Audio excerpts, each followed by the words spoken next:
Max was born in what was called White Russia. We never quite found out exactly where White Russia was. It may have been part of Poland, it may have been part of Russia. And his explanation was, you'd get up in the morning, walk outside, and see what flag was flying over City Hall that day.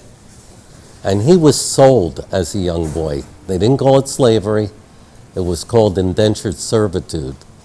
But he was sold to a blacksmith who taught him a trade, fed him, housed him, clothed him, and paid him a small amount of coin.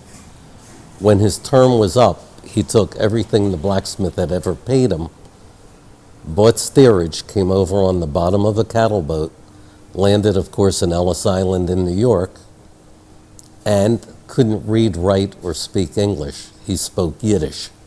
They had an interpreter who said to him, "Was ist dein Namen?" which means, "What is your name?"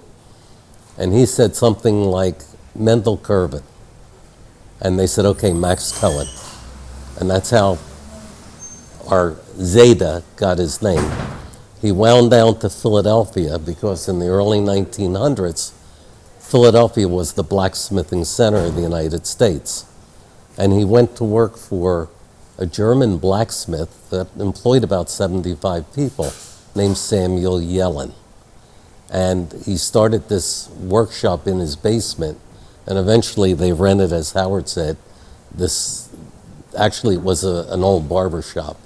And they lived upstairs, made the first floor level, and eventually bought the building and converted it strictly to an iron shop. And it was called M. Cohen and Sons. Our father was one of the sons, David, and his brother Philip, Alan's father, was one of the sons. And that's how this has happened generation to generation.